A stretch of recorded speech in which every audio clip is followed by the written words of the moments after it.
pas seulement énervé. Ça prouve, c'est un homme prudent. Chose qui ne se fait pas chez nous. Bien qu'on a tenté de montrer de quoi on est capable par rapport à Campbell, mais je crois que chez nous, il se pose un problème de sanctions. Le messier, prudent qu'il est, il s'est dit, si je laisse ces gens, ils vont aller loin. Il faut les arrêter, sanctionner. Tout en assumant, n'est-ce pas, les ramifications conséquentielles qui peuvent découler, n'est-ce pas, à la décision prise à l'endroit, n'est-ce pas, des BBC. Parce qu'il s'agit de la communauté internationale. Oui. Ces chaînes, ces journalistes ne fonctionnent pas seulement en tant que tels. Non, non, non. Ils ont des choses, ces journalistes. Ils ne sont pas seulement journalistes. Visiblement, ils sont journalistes. Mais les dessous des cartes, ils jouent des rôles pour le bien-être de leur pays. Souvent, on les assimile, les journalistes, mais ils ont toujours une spécificité qui échapperait à la fois aux autorités de la place. Et voilà, vous le dites, je n'aimerais pas le dire. Je crois que ce que nous pouvons retenir dans le chef de Kagame, il voit les dangers, il empêche les dangers rapidement. Dit-on, parce qu'ils ont commencé déjà à dénoncer petit à petit, parce qu'on cherche maintenant, qu'est-ce qui doit, n'est-ce pas, déstabiliser Kagame. C'est ça, la démarche. Ah oui? Il faut le déstabiliser. Il a trop fait. Il y a trop. Rappelez-vous de Mobutu, 32 ans au pouvoir, il a beaucoup été plus au service, n'est-ce pas, de l'Occident, plus au service de la communauté internationale. Mais en fin de compte, et quand on a commencé à chercher les poux dans la tête de Mobutu, on sous-estimait. On a vu des gens dire non, mais en fin de compte, Mobutu est parti. Nous avons vu Kadhafi, nous avons vu tout ça. Idi Amin Dada. Je crois que tous les dictateurs, tous ceux qui sont là, qui leur mandat touche à la fin, nous avons vu Blaise Compaoré changer les dispositions constitutionnelles pour se maintenir au pouvoir. Il y a en face Denis Sassou Nguesso qui veut changer les dispositions constitutionnelles. Il y a chez nous aussi. Je pense que tous ces dirigeants africains doivent tirer des leçons. Et après avoir été servis ou après avoir servi l'Occident, ils doivent se dire un jour ils seront relâchés. Mais le vrai problème, c'est de consolider avec la dynamique interne, c'est d'être avec la dynamique interne pour que vous soyez protégés pour l'éternité. Paul Je crois dans ce sens-là. Les raisons du divorce de Kagame avec la BBC, c'est plus dans le sens de déstabilisation ou c'est... On en a eu parlé la fois passée. Je vous ai moi non plus. On en a parlé la fois passée. Mais ici, il faut éviter toute instrumentalisation. C'est-à-dire que... Qui a instrumentalisé qui? Ne donnons pas la BBC ou ne donnons pas l'impression aux Rwandais que lorsque ils sont affaiblis, nous sommes très contents, quoique nous ne sommes pas là. Non, on fait l'analyse quand même. On dit les raisons du divorce, nous on y est pour rien. Ça, ce n'est que l'introduction. Nous ne sommes pas là pour ça. Peut-être qu'on peut analyser les faits tels qu'ils sont. La BBC, nous l'avons dit la fois passée, enfin, un confrère travaille à la BBC a fait un décryptage, une investigation des enquêtes et il a remis en question toutes les thèses soutenues par Paul Kagame. Parce que le génocide des Tutsis est un fort de commerce pour Kagame et d'ailleurs son pouvoir et même son charme international ou le respect du Rwandais à travers le monde est assis sur la thèse du génocide des Tutsis.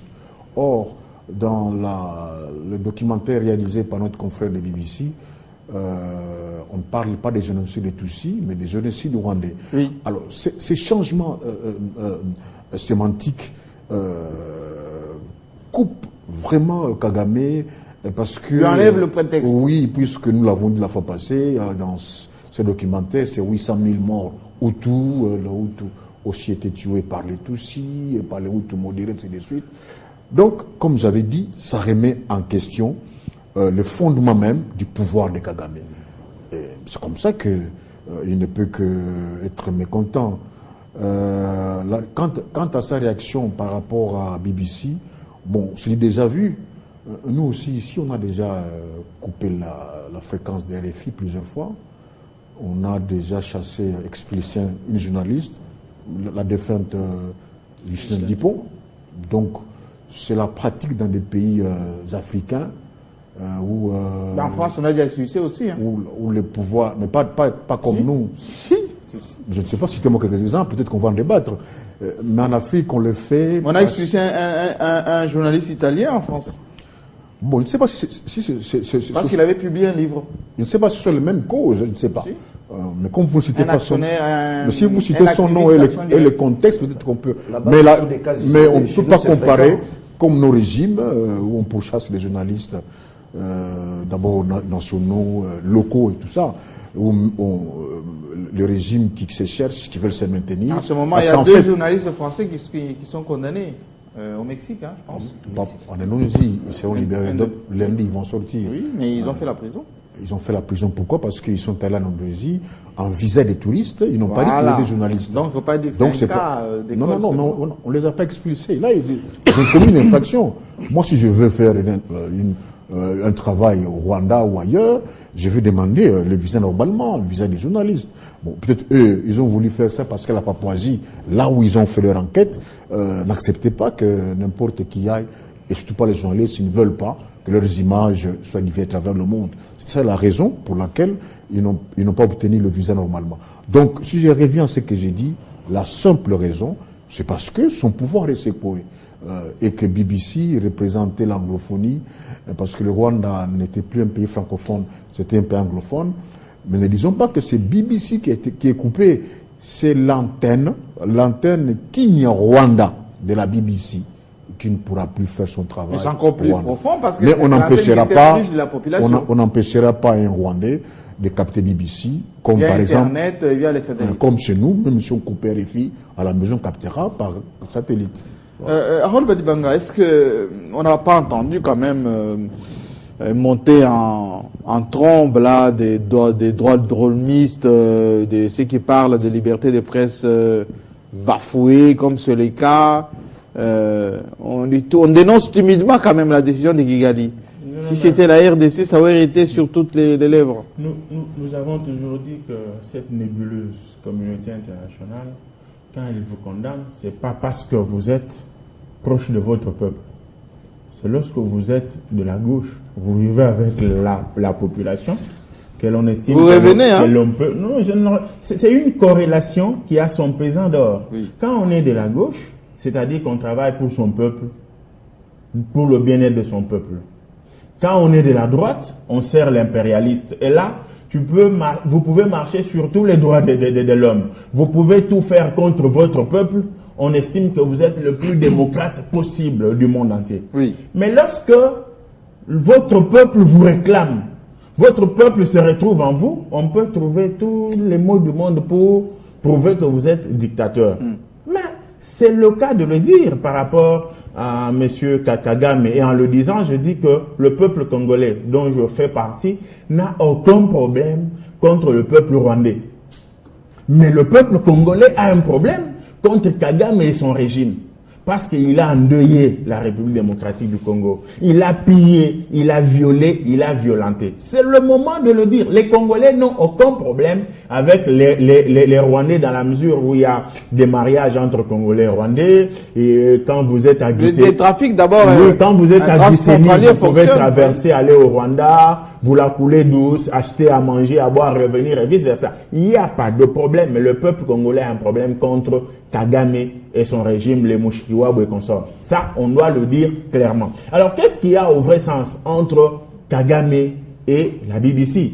C'est que lorsque vous avez passé nuit ensemble, depuis la nuit de temps, dans une entreprise criminelle, vous vous connaissez mieux que celui qui n'a pas passé nuit avec vous. Vous avez tué ensemble, vous avez violé ensemble, vous avez fait main basse sur les ressources minières dans la sous-région ensemble, et BBC, j'ai eu à le démontrer il y a quelques temps, d'où émane-t-elle, quelle ligne éditoriale a-t-elle et consort. Lorsque le partenaire d'hier se répand, il s'est dit non mon cher, on en a fait de trop en vous utilisant. Maintenant, nous estimons que nous devons arrêter avec cette entreprise criminelle parce qu'en République démocratique du Congo, il y a 8 millions de morts causés par vous et nous. On doit arrêter parce que vous avez poursuivi même vos opposants qui n'ont rien tué, qui n'ont rien pillé au Rwanda jusqu'en Afrique du Sud. Vous les avez tués, vous avez prouvé noir sur blanc votre méchanceté. Oui. Vous devez vous arrêter. Et l'autre interdit, l'autre dit non, moi je ne m'arrête pas, je dois continuer. Et malheureusement, c'est lui qui demande à l'autre d'arrêter. C'est celui de qui l'autre tire la sève, la quintessence de la criminalité. Mais la raison qui est reprochée à la BBC, c'est qu'on dit la BBC est révisionniste du génocide. Avec les thèses, comme a déclaré. Non, mais mon ami et Daniel, ça foussé. Lui et moi, on a toujours dit quid la tête à pareil. Est-ce que lorsque BBC se fait révisionniste, qu'est-ce que BBC a dit que Harold Badiba ne connaît pas, que Paul Diakese ne connaît pas, que Bienvenue Marie Bakoumaya ne connaît pas, que Kassamba ne connaît pas, que Bienvenue Marie Bakoumaya ne connaît pas. Le génocide n'a jamais été seulement contre les Tutsis. D'abord, pas contre le Tutsi et organisé par quelqu'un d'autre. C'est prouvé, probable. C'était un génocide organisé par Kagame lui-même, soutenu par Yoweri Kaguta Museveni, pour avoir un mobile. Le mobile de l'accession au pouvoir. Et désormais, ce mobile était utilisé comme un mot de souveraineté pour faire chanter et la communauté internationale qui était très complice et les Hutus du Rwanda pour qu'ils laissent Kagame régner comme un maître sur le Rwanda. Maintenant que ceux qui faisaient accréditer cette thèse au niveau de la communauté internationale se réveillent compte tenu du fait qu'ils ne se retrouvent plus en leur marionnette, ils lui disent non, on t'a trop utilisé comme on a utilisé le maréchal Mobutu au Zaïre pour faire du mal à ses frères, pour faire de l'invasion en Angola, pour faire de l'invasion ailleurs, ça doit s'arrêter. Le monsieur dit, mais si ça s'arrête, ça va quand même. Mais que dirais-je?